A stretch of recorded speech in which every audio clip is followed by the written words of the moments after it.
आज जो मैंने क्लास 9th का चैप्टर सेकंड स्टार्ट कर दिया है और इस वीडियो को जो कि एक परिचय क्लास है इसे पूरा देखें। इसमें क्वेश्चन भी करवाएंगे। इसमें परिचय होगा। परिचय किसका होगा दोस्तों लोग? इसमें बहुपद के बारे में सिखाएंगे। बहुपद क्या होता है, उसकी परिभाषा क्या होती है, बहुपद में कौन कौन से शब्द इस्तेमाल हुए, बहुपद से पहले क्या थी, फिर बहुपद उसके बाद में बना। तो बहुपद से पहले परिभाषा क्या रही होगी, उसको मॉडिफाई किया मैंने, तब जाके बहुपद बना। और बहुपद में कौन कौन से शब्द हैं उनकी परिभाषा डिटेल में सीखेंगे। चलते हैं बहुपद की परिभाषा की तरफ और बहुपद किससे आया उसके बारे में, और बहुपद में कौन कौन से शब्द इस्तेमाल हुए। बस आप लोग हमारे वीडियो को सपोर्ट करिएगा, शेयर करिएगा सपोर्ट के रूप में। धन्यवाद आप सभी का जो इतना ज्यादा प्यार दे रहे हैं। चलो चलते हैं सवालों की तरफ। इसमें क्या है, परिचय क्लास में क्या बहुपद के बारे में सीखना। पहले तो बहुपद से पहले एक शब्द सीख लिया आप, एक जिसका नाम क्या है, बीजीय व्यंजक या गणितीय व्यंजक। रेखा गणित चैप्टर में यानी कि एलजेब्रा में क्या होता है, एक बीजीय व्यंजक होता है। क्या है दोस्तों लोग, बीजीय व्यंजक। भूल गए हो परिभाषा, कोई दिक्कत नहीं, यहाँ पे सब कुछ शुरुआत से मिलेगा आपको।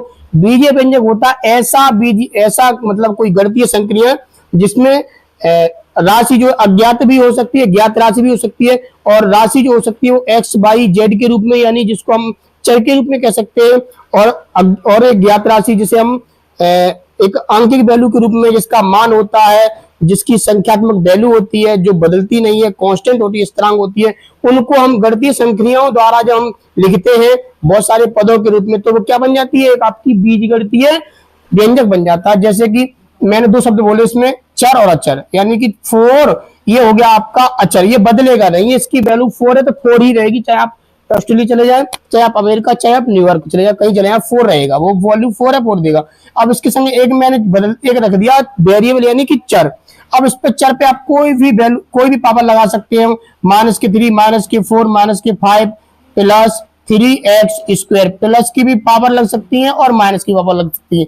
ये आपका देखो, इसमें चर और अचर को मैंने स्थिरांक यानी गुणांक के द्वारा जोड़ा, और पदों को उनको जोड़ दिया, तो ये आपकी क्या बन गई, बीजीय व्यंजक। अब इसी को मैंने किया मॉडिफाई, वो बन गई आपकी बहुपद। यानी कि ये एक तरीके से क्या था, ये अराजक तत्व था, इसमें छांट पीट हो सकती थी। यानी एक तरीके से इसमें ये आप मान लीजिए फसल करते हो, किसान फसल करता है तो उसमें लवार जम जाता है, तो ये लवार का तरीके से इसमें धान भी है और लवारा भी है। अब ये जो है आपका वो एक प्योर धान है, जिसको आप बीज अगली फसल के लिए इस्तेमाल में ला सकते हैं। तो ये आपका था, मैंने इसको इससे परिचय करा दिया। अब चलते हैं बहुपद की तरफ, इसे साफ करते हैं कि बीजीय व्यंजक क्या था। यानी गणितीय संक्रियाओं के द्वारा, किसके द्वारा, गणितीय संक्रियाओं के द्वारा जो पद आपके जुड़े घटे, और उसमें स्थिरांक के रूप में या अचर के रूप में जो चीज हमने जोड़ रखी थी, लिख रखी थी, वो थी आपकी पूरी की पूरी बीज गणितीय व्यंजक या बीजीय व्यंजक। चलो अब बहुपद के बारे में आते हैं। अब बहुपद में क्या होता है, यहां लिखेंगे क्या, ऐसा बीजीय व्यंजक। क्या लिखेंगे, ऐसा। बहुत सारी परिभाषा होती है, अलग परिभाषा होती है, पर आप इस पर ध्यान दीजिएगा। ऐसा बीजीय व्यंजक जिसके चर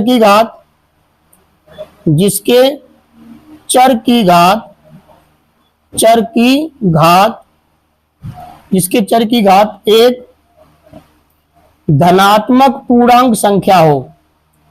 धनात्मक पूर्णांक बीजीय व्यंजक में क्या था, उसमें प्लस भी पावर हो सकती है और माइनस भी पावर हो सकती है। इसमें सिर्फ प्लस पावर होगी पूर्णांक के रूप में, और वो भी पूर्णांक यहां पर भी होगा, इसमें पूर्णांक भी नहीं हो सकता, जरूरी नहीं, उसमें परमेय संख्या के रूप में कोई भी हो सकती है, माइनस भी और प्लस भी, लेकिन यहां पर धनात्मक पूर्णांक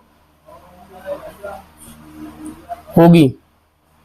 ऐसा बीज जिसके चर की घात एक धनात्मक पूर्णांक होगी, बहुपद कहलाता है। क्या कहलाता है मित्रों, बहुपद कहलाता है।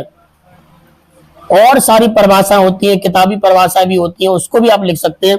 क्या, एक तो परिभाषा आपकी ये हो गई, इन्वर्टेड कॉमा बंद कर दो। दूसरी परिभाषा की भी किसी को बता सकते हैं।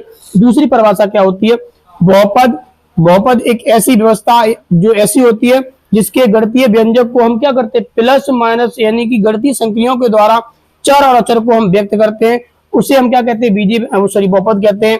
और इसमें बहुपद शब्द का जो अर्थ होता है, बहुपद का अर्थ लिख लो आप लोग,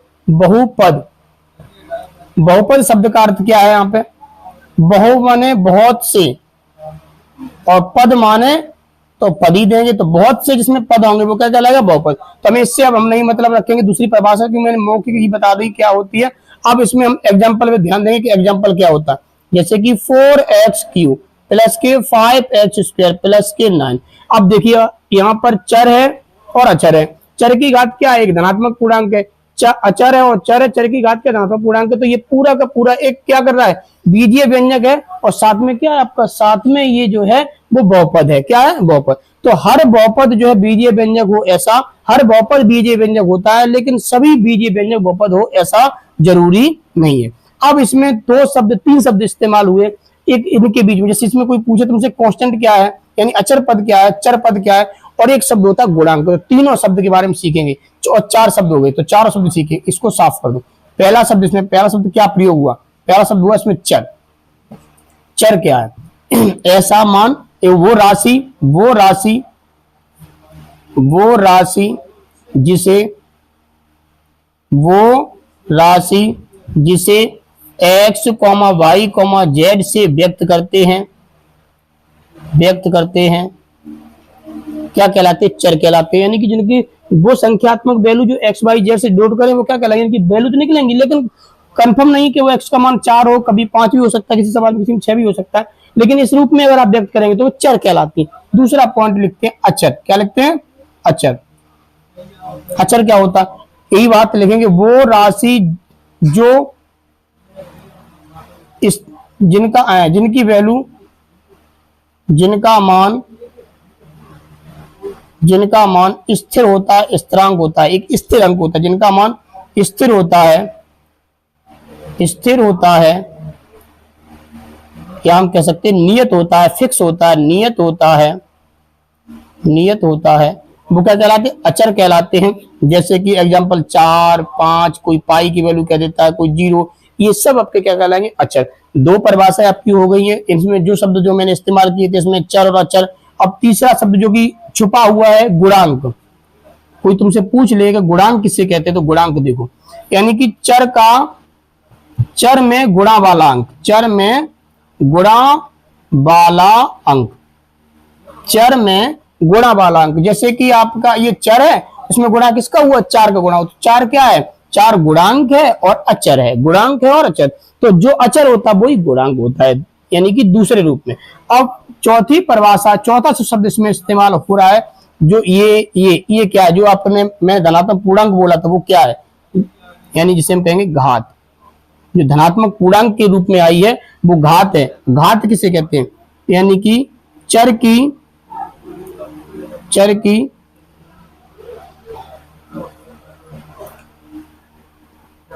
चर की पावर या घात क्या कहलाती है आपकी, चर की जो, चर का जो ऊपर जो पावर लगी हुई है, चर की जो संख्यात्मक वैल्यू ऊपर जो लगी हुई है वो क्या कहलाती है आपकी, घात। क्या कहलाती है, घात, चर की घात। इसमें मैंने आपके 4 शब्द जो इस्तेमाल हुए थे वो मैंने बाकायदा आपको अच्छी तरीके से नोट करा दिए, समझा दिए।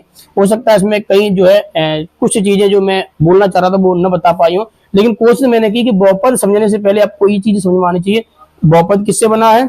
बहुपद एक ऐसा तत्व जो अराजक तत्व था, जो प्रतिबंधित नहीं था, जिसे हम घेर नहीं, जिसकी कोई बाउंड्री नहीं थी, सीमा नहीं थी। उसमें से मैंने एक शब्द निकाला कि धनात्मक पूर्णांक, यानी ऐसा बीजीय व्यंजक जिसके चर की पावर जो है एक धनात्मक पूर्णांक हो, तो वो क्या कहलाएगा, आपका बहुपद कहलाएगा। ठीक है। दूसरा फिर बहुपद में चर आया था। अच्छा, चर समझा दिया मैंने, अचर समझा दिया मैंने, गुणांक समझा दिया मैंने, घात समझा दी कि घात क्या होती है। जो अचर पे लगी हुई जो पावर होती है, जो घात, वही हम घात कहते हैं। बहुपद की घात क्या, बहुपद की जो घात होती है वो क्या होती है, चर की जो घात लगी होती है वही बहुपद की घात लगी होती है, वही बहुपद की घात होती है। ये इसका एग्जाम्पल होता है। अब आते हैं बहुपद कितने प्रकार होते हैं। तो बहुपद जो है धीरे धीरे बताते रहेंगे हम। बहुपद के प्रकार, बहुपद के प्रकार, तो बहुपद 2 प्रकार के होते हैं। एक पदों के अनुसार, पदों के अनुसार। पद क्या होते हैं मैंने बता दिया, ये रहे आपके पद जो गणितीय संक्रियाओं के द्वारा प्लस माइनस जोड़ घटाव के द्वारा जुड़े होते हैं, प्लस माइनस के द्वारा जुड़े होते हैं, उन्हें क्या कहते हैं, हम पद कहते हैं, पदों के अनुसार। और दूसरा देखेंगे हम घातों के अनुसार, घातों के अनुसार। ये चैप्टर बहुत इंपॉर्टेंट है। यही चैप्टर जो है आगे चल के क्या बन जाता है, समीकरण के रूप ले लेता है। इसमें बराबर का चिन्ह लगा देंगे तो ये द्विघात समीकरण, त्रिघात समीकरण, चतुर्थघात समीकरण जो भी है वो रैखिक समीकरण का रूप ले लेता है। क्लास 10th में पढ़ाया जाएगा।